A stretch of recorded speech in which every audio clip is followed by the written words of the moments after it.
So hey good morning back to channel. So finally आज हम आ चुके हैं एक और नए ब्लॉग के अंदर। और आज की इस ब्लॉग में मैं करने वाला हूँ चैलेंज, क्योंकि मैं करूँगा पूरी फिजिकल केमिस्ट्री अपनी आज के दिन। तो ये रही मेरी बुक जो कि फैजल सर की है। इसमें मेरे सारे नोट्स हैं, तो नोट्स तो मुझे बनाने नहीं पड़ेंगे और जो भी बाकी का बचा रहेगा उसमें देख लेंगे हम। और इसके बाद मैं देखूंगा कि मुझे शॉर्ट नोट्स बनाने पड़ेंगे कि नहीं पड़ेंगे। मुझे नहीं लग रहा कि मैं शॉर्ट नोट्स बनाऊंगा, क्योंकि मेरे को यूट्यूब पे शॉर्ट नोट्स मिल गए थे, उसी को पढ़ के देखूंगा। अगर मेरे को अच्छे लगे तो उससे पढ़ लूँगा, नहीं तो नहीं पढ़ूंगा। अब बात यह आती है कि मैंने 11th में फिजिकल केमिस्ट्री बहुत अच्छी तरीके से पढ़ी थी, पर मैं थर्मोडाइनमिक्स और आयोनिक इक्विलिब्रियम बहुत कमज़ोर है। तो मुझे उन दोनों को बहुत स्ट्रॉन्ग करना पड़ेगा आज के दिन, और उस पर क्वेश्चन भी लगाने पड़ेंगे। तो देखते हैं आज कैसे करता हूँ मैं, कैसे नहीं करता।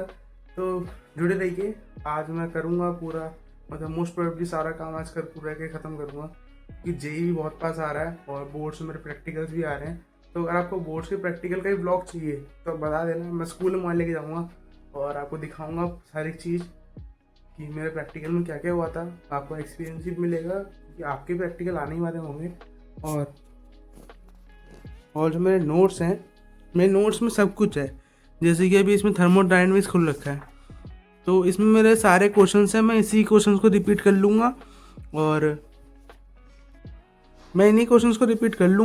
ज़्यादा कुछ है नहीं, इतना कुछ करना नहीं है। देखो पर चैप्टर में, देखो थर्मोडायनेमिक्स या फिर कौन सा चैप्टर है ये, हाँ थर्मो ही है। थर्मो में नोट्स में 93 क्वेश्चंस हो गए और सारे हैं PYQs। तो अगर मैं नोट्स भी कर लूँगा ना तो मेरे सारे क्वेश्चंस हो जाएंगे। इतना मुझे लोड लेने की जरूरत है नहीं। और सर ने कहा था कि महातांडव में कि अच्छी तरह मेरे खाली बुक के क्वेश्चंस कर लो, तुम्हारा मोस्ट ऑफ द सिलेबस हो जाएगा। ये करने के बाद मैं एडमिनिटी वाले सर से मैंने फिजिक्स करूँगा, या फिर मैं जो मैथन गोप से जो हमें 500 PYQs वाली बुकलेट मिली थी उसमें से फिजिकल केमिस्ट्री के क्वेश्चंस निपटा दूंगा। बाकी मेरा आज का यही टारगेट है, तो देखते हैं मैं कैसे करता हूँ। सो गाइस, अब मेरा केमिकल इक्विलिब्रियम आधा हो चुका है, मतलब मैंने आधा पार्ट उसका कर लिया है, लेकिन आधा पार्ट करने की हिम्मत ही नहीं बची, क्योंकि आज मुझे पता चला कि मेरा परसों की बोर्ड है 19 को। और अब देखते हैं कैसे करता हूँ मैं प्री बोर्ड, क्योंकि बहुत समस्या आ रही है। क्या बताऊँ, जैसे कि पहली दिक्कत ये है कि मेरा जेई भी बहुत अटक सा रखा है, ज़्यादा कुछ हो नहीं पा रहा जेई में। और जो दूसरी चीज़ हो रही है कि मेरे बोर्ड भी बहुत पास आ रहे हैं, और मैं नहीं चाहता कि मैं दोनों में से किसी एक में भी मतलब फंस जाऊँ, मतलब किसी में मेरे गंदे नंबर आए, दोनों में से एक में भी, क्योंकि मैं दोनों में ही अच्छा लाना चाहता हूँ। पता नहीं, मैंने पूरे साल पढ़ाई करी लेकिन नहीं लग रहा अब कुछ भी, बहुत ही ज़्यादा डिप्रेसिंग सा लग रहा है। लेकिन मुझे पता है कि मैं कर सकता हूँ। और परसों मेरा केमिस्ट्री का प्री बोर्ड है और मेरी ऑर्गेनिक बिल्कुल भी नहीं हुई है। मतलब मैंने हेलोल्किन्स पढ़ा था रोहित सर से, लेकिन पता नहीं अब क्या हो गया मेरे को। हेलोल्किन्स भी ऐसा लग रहा है कि बिल्कुल सपाट एकदम जीरो। तो अब मैं वन शॉट देखने वाला हूँ, ओम पांडे सर के वन शॉट देखूंगा मैं यूट्यूब से। और स्टार्ट में करूँगा बायोमोलिक्यूल से, पहले बायोमोलिक्यूल्स करेंगे, फिर बाकी के चैप्टर देखेंगे कि कितने हो पाते हैं। तो उस हिसाब से करने वाला हूँ मैं, बायोमोलिक्यूल से स्टार्ट करूँगा। और ज़्यादा मुझे कुछ लग नहीं रहा कि ज़्यादा कुछ हो पाएगा मेरा, क्योंकि ऑब्वियस है कि अब इतने कम टाइम में कुछ कर नहीं पाऊँगा। लेकिन मैं एक चीज़ कर सकता हूँ, मैं अपने सिलेबस कंप्लीशन पर ध्यान दूंगा, फिजिकल निपटा दूंगा मेंस 1 से पहले, क्योंकि मेरे को मेंस 2 में खाली सॉल्ट पे और सॉल्ट पी ब्लॉक पे ध्यान देना है मेरे को IOC में, और PC कंप्लीट ही रहेगी। और OC में मेरे को खाली 2-3 चैप्टर ध्यान देना पड़ेगा, अल्कोहल और एल्डिहाइड, जो कि मेरे बोर्ड में जब पढ़ूंगा तो अच्छी तरह हो ही जाएगा। तो बस मेरा मेन फोकस मेरा अब मेंस 2 ही है। मेंस पढ़ने मेरे को ज़्यादा इतना नहीं लग रहा, लेकिन अब पेपर देने जाऊँगा। मेरा सेंटर नोएडा का पड़ा है और देखते हैं अब क्या होता है क्या नहीं। और मेरा पेपर भी 28 तारीख को है। अब प्री बोर्ड से मुझे इतना तो डर सा लग रहा है कि मैं क्या करूं, लेकिन अब दिमाग में एक अच्छा ख्याल है कि जितने भी चैप्टर हैं फिजिकल के, जैसे कि इलेक्ट्रोकेमिस्ट्री, सॉल्यूशन और काइनेटिक्स, इन सबको जेई लेवल पे पढ़ लेता हूँ। और काइनेटिक्स सॉल्यूशन मेरा जेई लेवल पे हो रखा है। बस मेरे को इलेक्ट्रोकेमिस्ट्री और OC करनी है। IOC में केमिकल कोऑर्डिनेशन कंपाउंड करके जाऊँगा। बाकी DNA ब्लॉक पूरा सा पार्ट है, पूरा कुछ नहीं आता DNA ब्लॉक में, लेकिन डीएनए ब्लॉक का भी एक एनसीईआरटी लेवल पे एक वन शॉट देख लूँगा, और भाई वो भी 5 घंटे का ही है।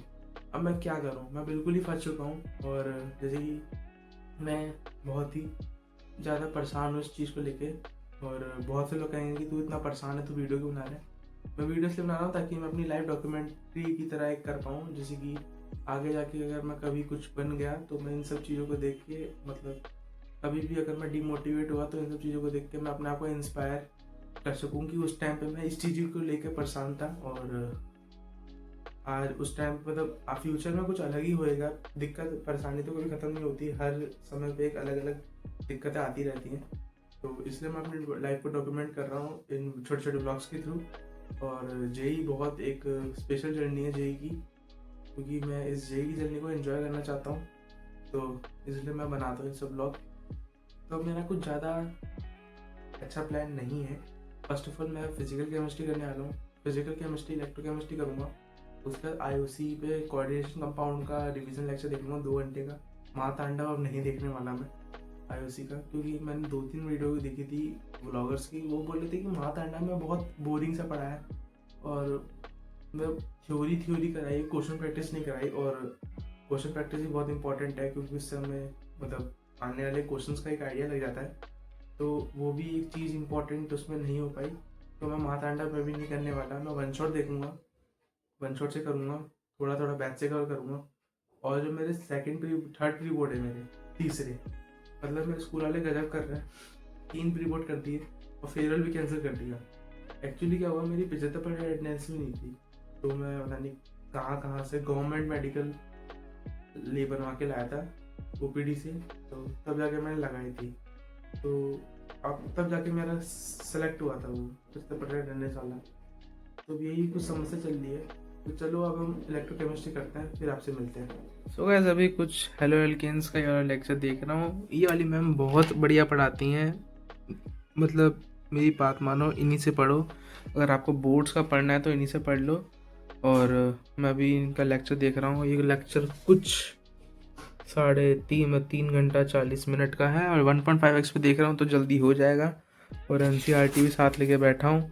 तो आज मतलब 2 चैप्टर तो निपटा दूंगा, बायोमोलिक्यूल्स और हेलो एल्केन्स। फिर इसके बाद फिर ये रही मेरी बुक MTG पब्लिकेशंस की, इससे मैं सारे क्वेश्चंस निपटा दूंगा। फिर हेलो एल्केन्स के जितने भी क्वेश्चंस हैं इसमें, ये जितने भी क्वेश्चंस हैं सब निपटा दूंगा। फिर उसके बाद हो जाएंगे मेरे 2-3 चैप्टर कंप्लीट तो हो ही जाएंगे। और देखते हैं, प्री बोर्ड में मेरा गोल इतना है नहीं, मतलब 40 नंबर आ जाए जिससे मैम खुश हो जाए और मेरे को इंटरनल्स में इतना दिक्कत ना दे मैम। तो देखते हैं। वैसे मेरी मैम को तो जो फिजिक्स केमिस्ट्री मैम है वो सही है, ज़्यादा इतना दिक्कत तो नहीं देती, लेकिन अब देखते हैं क्या होता है क्या नहीं। सो गाइस, फाइनली मेरा हेलो एल्केन हो चुका है। अब मैं करूँगा बायोमोलिक्यूल्स, क्योंकि अब एक ही चैप्टर बचा है बायोमोलिक्यूल्स, करके सो जाऊँगा। और देखते हैं अब क्या होता है परसों प्री बोर्ड में, आपको पता चल ही जाएगा। और तब तक के लिए गुड बाय, और आप सब स्टडी करें। Good bye, thanks for watching.